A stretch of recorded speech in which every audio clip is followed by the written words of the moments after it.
Yes, I only know it because I was reading. I was bored in the parking lot and would be reading. And I'm a huge avid reader. I love reading. I talk about this, but Yeah. when I was a bit of a loner. I'm an introvert by nature. I get my energy off of one-on-one interactions with people, or as few people as possible.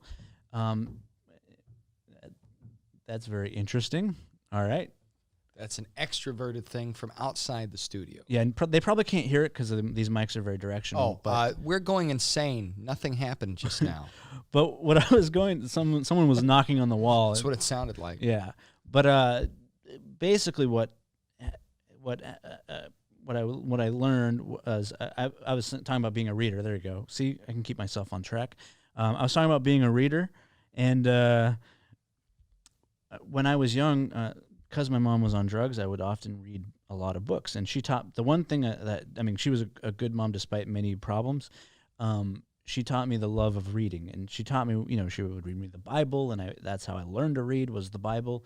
And later on, when I was 13, instead of dating, I would read psychology textbooks and history textbooks and Western history because I'm a super nerd. Fair enough, man. These are good things to nerd out on, though. Yes. They've got good value. And so I've learned for a long time. I thought that was a negative, but what eventually happened was, from all of that knowledge, I'm now more attractive to women because I can talk about almost any subject. Yeah, and and partially because of comedy. Women like to laugh. Women like to laugh, and do. Guys, we do too, but at different things. Yeah.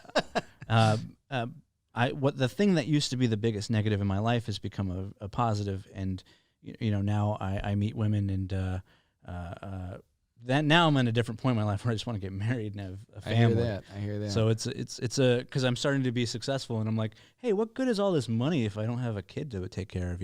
Yeah, it's like, why have you laid up all this wealth and you can't do anything with it? I'd just like to get to the point where I could actually take care of a. I want to mention. Sorry. Yeah, go. No, hit it. But Johnny Gold just wrote because I. Oh, hey Johnny. Yeah, nice to see you again, buddy. I don't know if he's watching now or not. I can't tell, but he said that you killed last night. Thank you very much, Johnny Gold. Mighty kind of you. I had a good show. It was out in San Dimas at a place called High Point Brewery. It happens once a month on a Friday night. And, oh, goodness, now I can't remember the gentleman who runs it. He did such a good job. It's a wonderful show. I believe the Comedy Federation is the group that runs it. If you're out in the San Dimas area, check it out. They had it packed. There were 60, 70 people in a tiny little room, standing room only. Nice. Great beer. The place gave you free candy. There was food outside. It was comfortable inside. It wasn't too loud. It wasn't too quiet. The audience was ready to laugh. Everybody had a good time. I enjoyed myself. And you know what? It's a good illustration of overcoming difficulties because the night before, I got a stinking parking ticket. I live in an RV and travel around to do shows. And I've been doing that for nearly 4 years now. It's road dogging it. Road dogging it, yeah. Mm-hmm. Well, and before I was doing the RV thing, I was more traditionally road dogging it in a Honda Civic across the Midwest, and I've been doing that since 2012. And the good Lord's blessed me, but I tell you what, when you're living in an RV and you wake up at 3 in the morning and there's a ticket in your window and you know that you looked everywhere and you tried to find a spot where there wouldn't be any problems and it got you anyway, that can pull the wind out from your sails. And before that show yesterday, I was actually exceptionally depressed and angry, and I was just holding on to it because I know it seems like a little thing, but it happens to me all the time, and things tend to pile up on you when you're doing this crazy thing I am. Yeah. So it when one thing happens, it's like it pulls all the Jenga blocks and they all come tumbling down on you, and you got to be like, no, I have to stop. It's not that big of a deal. There's a lot more to be thankful for than there is to be sad about. Yes. And if I had let my sadness and irritation get the better of me, I would not have had a good set because I knew that I had to compartmentalize that in my brain, stick it back there, and do the show.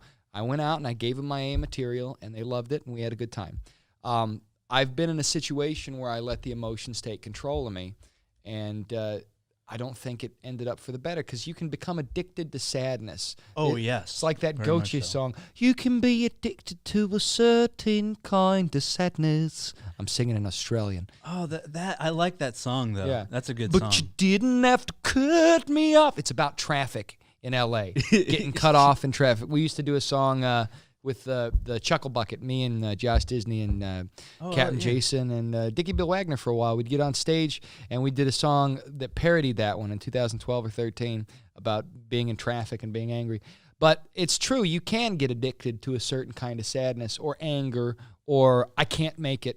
That feeling of being helpless sucks, but it feels good because it takes away your responsibility. Ah, that's the key. Yes. I think so, yeah. Yeah, because if you're always focusing on what other people are doing, you're not focusing on what you can do to change your situation.